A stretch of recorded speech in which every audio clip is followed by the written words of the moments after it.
right, thank you, thank you.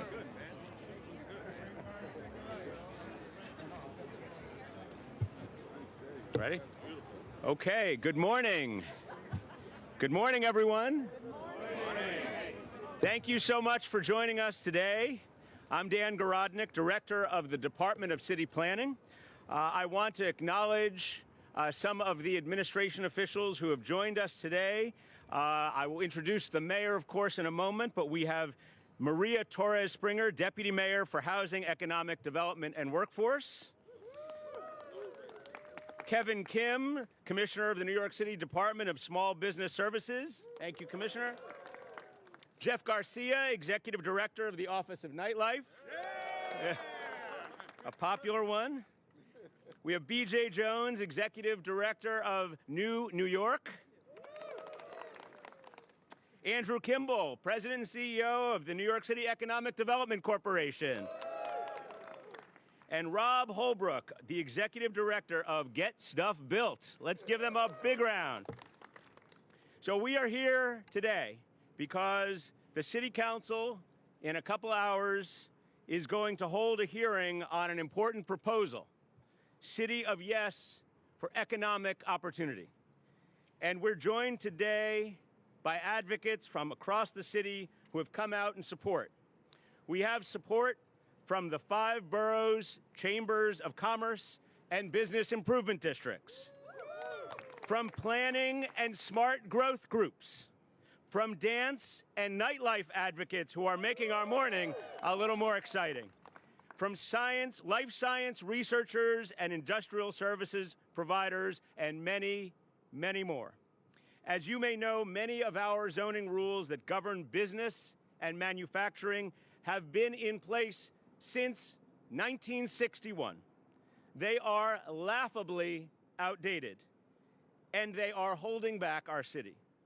They still call out typewriter repair shops and telegraph offices, but not cell phone stores or virtual reality. Fortunately, our mayor has charged us with updating these rules so that we can be a city of yes. Yes to innovation. Yes to entrepreneurship. Yes to dancing. And yes to good jobs. So, with that, it is my great honor to introduce the mayor of the City of New York, Mayor Eric Adams. Thanks so much, Dan, and this entire group of amazing New Yorkers who watched how we stymied business and really did not listen to business leaders. And I think about Raphael when he was a city councilman and he dug into how we should allow dancing and cabaret license and things of that nature. And when you look further, we saw that there was discrimination in the entire law. A lot of the laws that we see on the books, there are hidden ways of preventing businesses from growing and preventing people from cross-pollinating in different communities. So this is such an historic and important day, and much of what we're doing comes from the people behind us and people like them, those who run various stores and shops and nightclubs and venues and dance halls. They know that each time we create another law that restricts them, that impacts our economic opportunity. And so today, we're calling on our colleagues in the City Council to make the right decision, because some of them have complained about how challenging it is for business leaders in their community to move forward and continue to thrive and grow. We know we can get it done, and we must make transformative changes to our city's zoning code so that our city's economy can adapt and grow. Government is a living, breathing entity. It must adapt and grow as time moves on. I think Dan pointed out, when you are still having rules around typewriters, but not rules around smartphones, iPads, and other entities, it shows we have outlived the rules that are on the book, and we need to look in a new direction. Our City of Yes for Economic Opportunity agenda is so important. When we came into office, our mission was clear: protect the city with public safety, revitalize our economy, and make our city more livable. And this revitalization of the economy, we must look at the rules that we are impacting the opportunity to do so. And it's crucial for us that New Yorkers know that zoning laws can restrict housing supply. We have a 1% housing vacancy rate, and when you look at affordable housing, it's down to almost zero. We know that if we innovate, we can continue to expand and grow as a city, but it also is an opportunity for us to see what opportunities are still out there and attract new businesses to the city.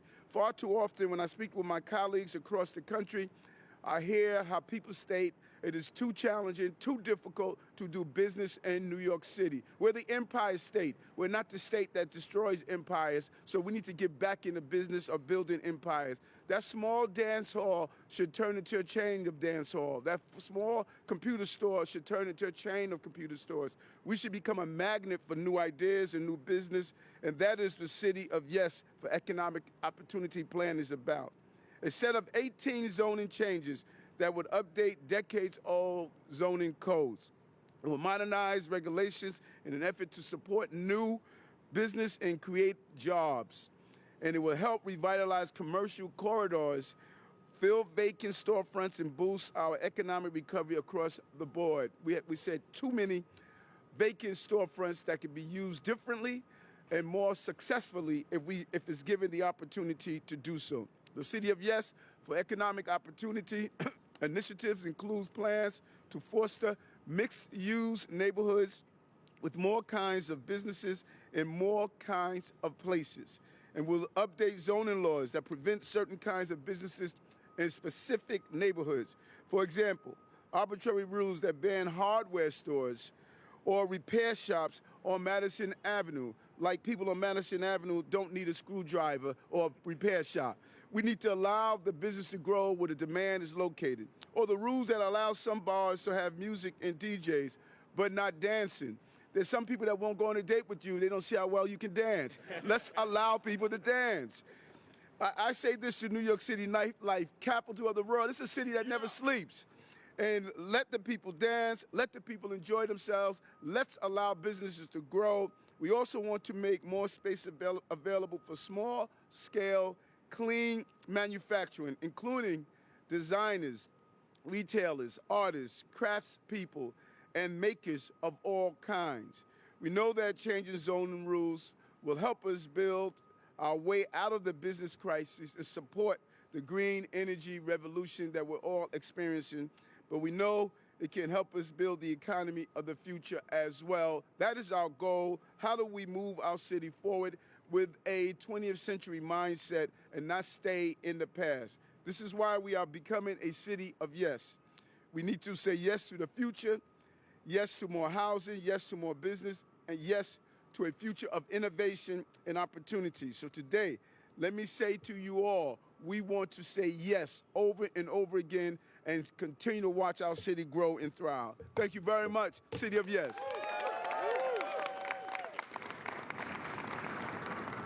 Thank you very much, Mayor. You are correct to say that as we look to the next 60 years of a city that wants to embrace innovation and opportunities for all New Yorkers, we need rules that reflect a modern economy. And that is exactly what we are here today to create. Much of our zoning has not been updated since 1961. And I don't have to tell any of you that our economy has changed a lot in 60 years. But our zoning has not. It is beyond outdated. Our zoning calls out telegraph repair shops and taxidermy, but not 3D printing or virtual reality. In certain commercial corridors, you can easily cite a model car hobby center, but not laser tag. In a home, you can be a music teacher, but not an interior decorator. In many places, bars can host rock bands, but people aren't allowed to stand up and dance to the music. You can bake bread, but you can't make salsa on a retail street.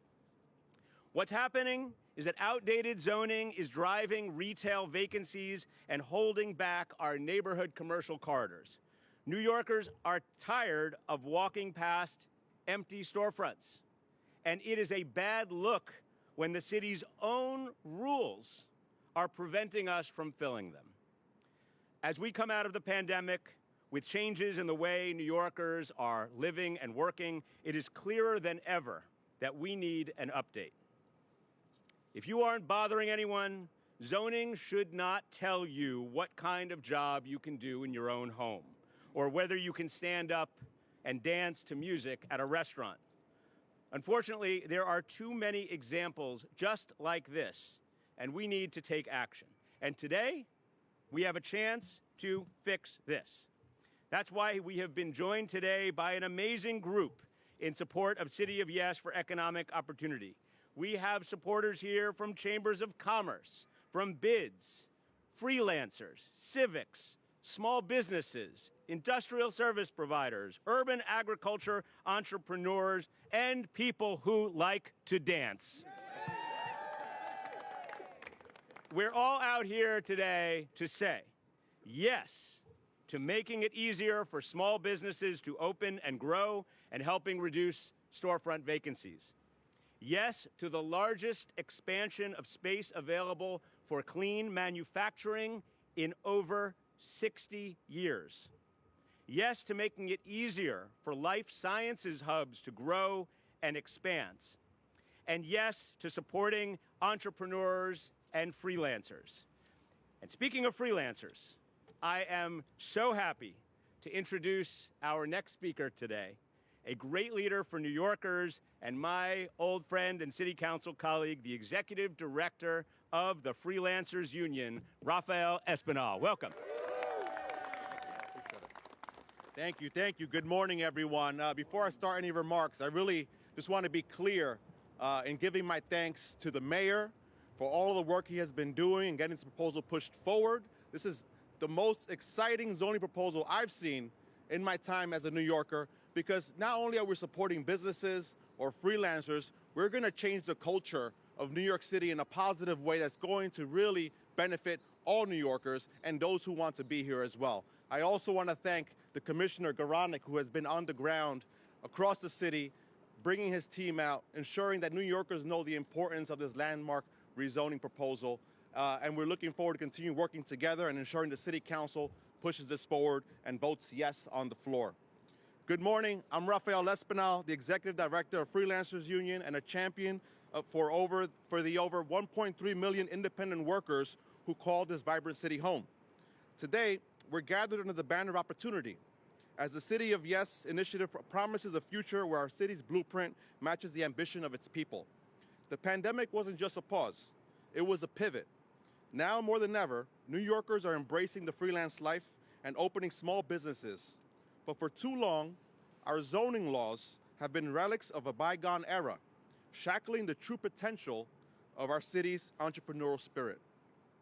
This initiative would mark the largest expansion of space for makers and artists who are the building blocks of the New York City creative workforce. From pottery studios to microbreweries and Etsy sellers, the current zoning restrictions force successful small business owners into distant manufacturing zones. The proposal also aims to update and eliminate discriminatory restrictions on home businesses. In a post-pandemic economy where even full-time employees are working from home, banning home occupations like barbers or interior designers is out of touch with the evolving nature of work. As a former New York City Council member, I'm proud to have led the repeal of the cabaret law. It was a significant step towards eradicating the racist, homophobic, and outdated legislation. However, even as we celebrated this victory, I knew that regulatory reform was far from over. I commend Mayor Eric Adams, who in his then role as Brooklyn Borough President, stood as a steadfast ally. His ongoing commitment to seeing this journey through and enshrining this repeal ensures that New York City's nightlife is as dynamic as its people.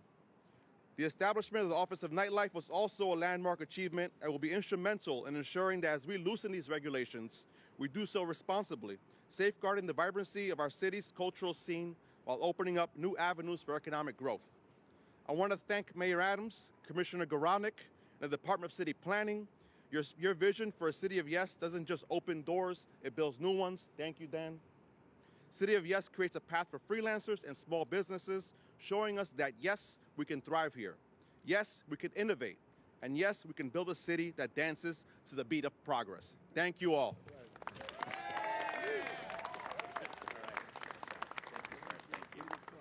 Thank you so much, Rafael.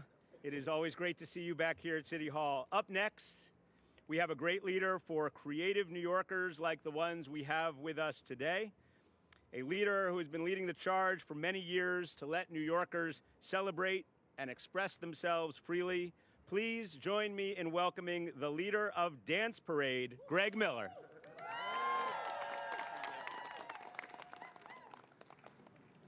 All right, are we ready to make some noise for Dance in New York City?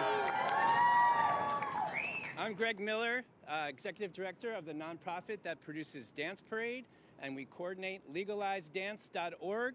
And I'm here to tell you that we're on the verge of a major victory inside here at City Hall to change the zoning laws in New York City, something that dancers have been waiting for years. And so I'm going to lead a little call and response, and first tell you, Dance Parade started 18 years ago as a reaction to the cabaret license requirement that forced all kinds of bars and restaurants to not dance. And it was a notorious homophobic, racist law that, thanks to Rafael Espinal, helped get that behind us, but the zoning was not fixed. And so I'm here to ask you, do we want to make dance a First Amendment right? Yes. I didn't hear that. Can we make dance a First Amendment right? Yes. All right. We have over 4,100 signatures on legalizedance.org. It is a petition that has signed on with 50 all kinds of cultural organizations, nightlife situations where we want to have people dance. It is often confused with not in my backyard NIMBY situations in which people connect dancing to nightlife. But we're here to tell you, this is not about nightclubs. It's about culture and community and self-expression. So once again, I want to ask you, legalize dance. Yes. What are we going to do? Legalize dance. What are we going to do? Legalize dance. Imagine a New York City where every corner pulsates with life. Imagine a city where African, Asian, LGBTQ, and all kinds of cultural communities can celebrate their traditions through dance without fear of shutdown. This is the city we can co-create together. Will you raise your voice for Dance Free NYC? Yes. Dance Free NYC! Dance Free NYC! Dance Free NYC! Dance Free NYC! Dance Free NYC!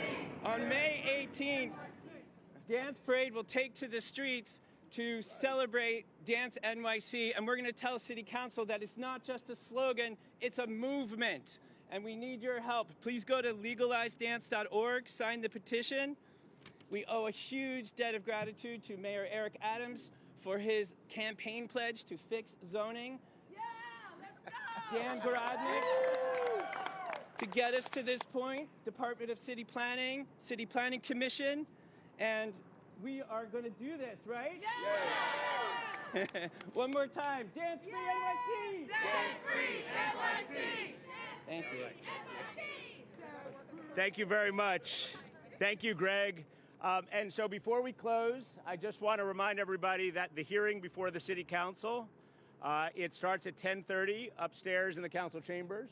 If you're here to testify, please go sign up. And I'm going to ask this group before we close, are we ready to say yes to innovation? Yes. Are we ready to say yes to entrepreneurship? Yes. Are we ready to say yes to dancing? Yes. Are we ready to be a city of yes? Yes. All right, and with that, thank you all very much for being here. Let's go and testify. Thank you.